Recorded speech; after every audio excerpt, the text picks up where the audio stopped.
आज शुरू करते हैं। हमारा वाली हो गई है।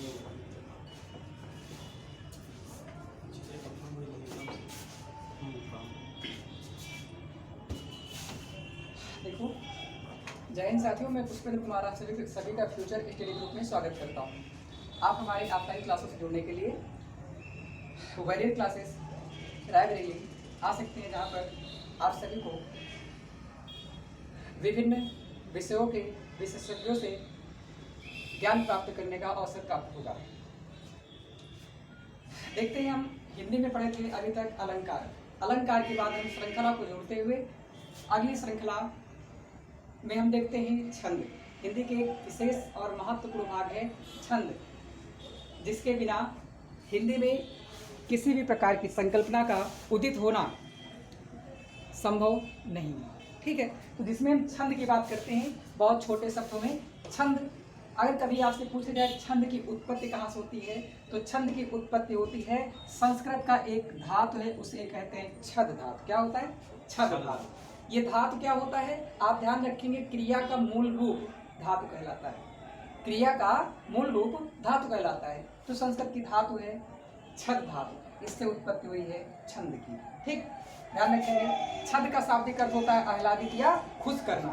ठीक है, आगे सर्वप्रथम इंपॉर्टेंट नाम है। सर्वप्रथम छंद का उल्लेख कहाँ मिलता है, तो सर्वप्रथम छंद का उल्लेख देखने को मिलता है ऋग्वेद में। कहाँ मिलता है? ऋग्वेद में सर्वप्रथम छंद का उल्लेख मिलता है। याद रखेंगे, बहुत जरूरत का है। इसकी परिभाषा देखा जाए तो वर्णों या मात्राओं का नियमीकरण, यानी वर्ण या मात्राएं, इनका नियम के अनुसार किस प्रकार से प्रयोग करना है, किस प्रकार से काव्य की रचना करना है, यही आपका इसकी परिभाषा है। समझ जाएंगे। अगला देख लेते हैं इसका दूसरा नाम। तो देखो, एक हुए थे महर्षि पिंगल ऋषि। कौन? महर्षि पिंगल ऋषि। महर्षि पिंगल ऋषि ने इसको प्रतिपादित किया था, अर्थात इसको बनाया था, ये इसको जो है संकलित किया था। इस प्रकार से इसके जन्मदाता यानी छंद के जन्मदाता महर्षि पिंगल ऋषि को माना जाता है। इन्होंने रचना की थी पिंगल शास्त्र की। पिंगल शास्त्र नामक ग्रंथ है उनका, इसलिए इसका दूसरा नाम, छंद का दूसरा नाम पिंगल हो जाता है। अगर आपसे कभी पूछा जाए पिंगल किसका दूसरा नाम है, तो आप ध्यान रखेंगे वह छंद का दूसरा नाम है पिंगल। याद रखेंगे। अगला देखते हैं, छंद के अंग पूछा जाए कितने हैं, तो छंद के कुल मिलाकर के अंग जो हैं 7 हैं। कितने? 7। इन्हें ध्यान रखेंगे। वर्ण या मात्रा। वर्ण या मात्रा, वर्ण का मतलब आप समझते हैं अक्षर, यानी का से लेकर ज्ञा तक ये अक्षर हैं। ठीक है। मात्राएं आप समझते हैं स्वरों की मात्राएं होती आ से लेकर आ तक। ठीक है, ये सब हो जाएंगे, इन पर विस्तृत बाद में बात करेंगे। पाद या चरण या पद। ठीक है, ये किसी भी आप काव्य को देखेंगे तो जो अलग अलग भागों में बटा होता है, पंक्तियां बटी होती है, उन्हें हम चरण कहते हैं। यानी प्रथम चरण, द्वितीय चरण, तृतीय, चतुर्थ चरण कहते हैं ना। आगे ध्यान देखेंगे, संख्या या क्रम या गण। ठीक, इस पे देखो, इनको मतलब समझ गए होंगे। इनका मतलब क्रम यानी गिनना होता है, कि गण का मतलब समझ लो। गण जो होता है क्या है, तो आप 3 वर्णों को मिला करके एक जो सार्थक शब्द या कोई भी शब्द बनाएंगे वह गण बन जाएगा। समझ जाएंगे। गण का शाब्दिक अर्थ होता है समूह। हम ये कह सकते हैं कि 3 वर्णों के समूह को हम गण कहते हैं। ठीक, जो गण होता है, गणों की संख्या होती है आपकी 8। कितनी होती है? 8। ठीक है, वही रगड़ मगड़ सब जो पढ़े होंगे यही है 8। इनको हम ज्यादा अभी कुछ न जानेंगे। अगला देखते हैं, इसका अगला अंग है लघु या गुरु। लघु या गुरु, आप जानते हैं लघु और गुरु, जिनमें से देखते हैं लघु क्या होता है। देखो, लघु जो होता है, लघु का मतलब होता है छोटा, या इसे हम कहते हैं हस्सु। क्या कहते हैं? हस्सु। छोटे क्लास में आपने पढ़ा होगा या आपने वर्णमाला में पढ़ा होगा। ठीक है, हस्सु कौन से होते हैं? हस्त स्वर वे सब होते हैं जो छोटे होते हैं, जिनमें आप जानते हैं आपका छोटा आ रखा जाता है। इनको हस्सु आ कहेंगे, ना कि छोटा आ कहा जाता है ना। ई आता है, ऊ आता है और ली आता है, क्रमशः ये आपके हो जाते हैं हस्सु। इनको हम छंद की भाषा में कहेंगे, जो छोटा है या हस्सु है उसको हम कहेंगे लघु, और जो बड़ा या दीर्घ है उसे हम कहते हैं गुरु। कहाँ कहते हैं? इसको छंद की भाषा में हम कहते हैं। ठीक है, और हस्सु में किसको रखा जाएगा, यानी गुरु में किसको, लघु में किसको रखा जाएगा?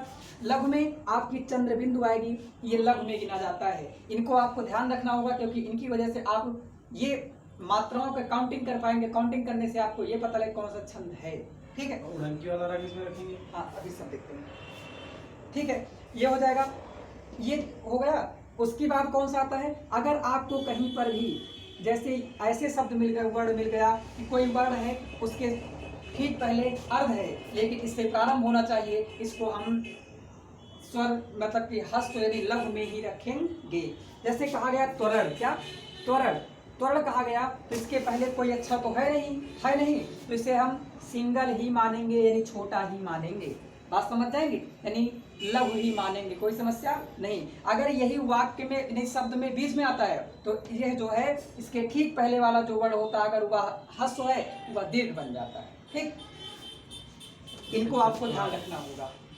ठीक है, हम गुरु की बात, हाँ इसका सिंबल जो होता है यानी लघु जो होते हैं, लघु को गिनने का सिंबल होता है ये, इसको गिनते हैं, इसे हम कहते हैं एक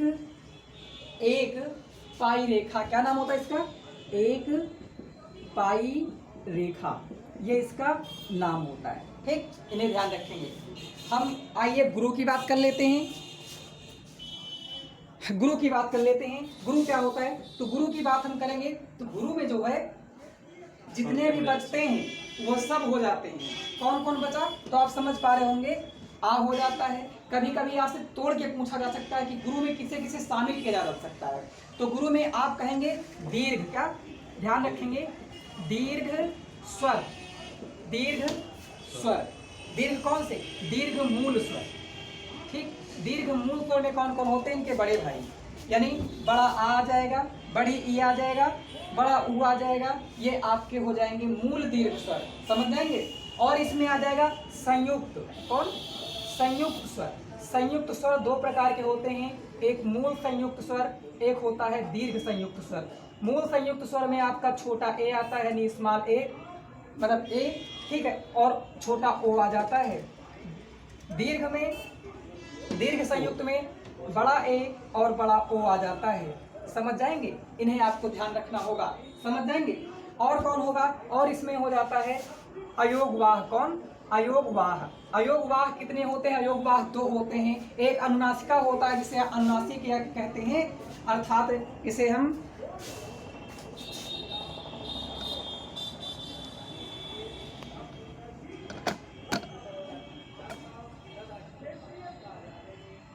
अर्थात अनुनासिका वालों को हम क्या कहते हैं, अनुस्वार। क्या कहते हैं, अनुस्वार, ध्यान रखेंगे, अनुस्वार, अनुस्वार। और नीचे वाले दूसरे कहते हैं विसर्ग। तो ये दो होते हैं, ये भी आपके किस में रखे जाते हैं, दीर्घ में, समझ जाएंगे, या गुरु में, कोई समस्या। ध्यान रहे चंद्र बिंदु छोटे में, चंद्रमा हटा ये बड़े में आ जाएगा, ध्यान रखेंगे। चंद्र बिंदु छोटे में अगर आहा की बिंदी आ गई तो बड़ा लग जाएगा, और नीचे क्योंकि ये अंग है ना, आता होगा नहीं, आता नीचे बगल, ये वही विसर्ग है। ये इसको देखो, ये बनता है, ये बनते हैं ना, हाँ, ये हाँ। आपके बड़े में आते हैं, कहाँ आ जाएंगे, गुरु में, कोई समस्या। और ध्यान रहे कहीं पर भी कोई भी अर्ध वर्ण है और वह उसके ठीक पहले कोई वर्ण है, यदि छोटा है तो उसे वह दीर्घ कर देगा। देखो जैसे अन्वेषण, अन्वेषण में शब्द की बात कर लेते हैं, अन्वेषण। आप सही से देखोगे तो ये तो छोटा है ना, तो मात्रा एक होनी चाहिए, लेकिन यह में दो हो जाएगी। क्यों, क्योंकि ये जो अर्ध लगा है ये अपने से ठीक पहले वाले को अगर छोटा है तो बड़ा कर देगा, बड़ा है तो बड़ा है ही है, समझ जाएंगे। ये आपको उम्मीद करते हैं आपको समझ में आया होगा, हो जाएगा। ये गुरु की बात रही, समझ जाएंगे। यति, ये गति क्या है, गति का मतलब कुछ नहीं, आपके पढ़ने का जो लय है वही गति है। ठीक, अगला यति और विराम। यति और विराम का मतलब जो विराम चिन्ह है इनको एक व्यवस्थित तरीके से यथा स्थान पर रखना है, यति और गति है। ठीक, और कुछ नहीं। तुक क्या है, तुक का मतलब अंत में, जैसे कहा जाए देवी पूज पद कमल तुम्हारे, सुन नर मुन सब होए सुखारे, है ना, इसमें तुम्हारे और सुखारे मिल रहा है दूसरे से, तो ये आपका क्या है, तुक है, समझ जाएंगे। ये आपको समझ में आया होगा। सुनो तो, हाँ बताएं। एक क्या है, जैसे कभी कभी या मतलब कि तो विराम हुआ ना, हमें कोनो ना कामा लगा रहा, कुछ लगा नहीं रहा, हाँ ऐसे ही मतलब ऐसे ही है। हाँ, पहला नंबर ना? हाँ उसमें लास्ट में देखो विराम चिन्ह है, पूर्ण विराम लगा है। पूर्ण विराम लगा, लेकिन मैं जैसे आपका ढूंढा है कहाँ पर यहाँ एक कोई जैसे उत्तर में अभी तो बताते हैं, अच्छा ठीक अभी जितना इसको बताते हैं ना। ये मात्रा बात समझ में आई। हाँ समझ गया।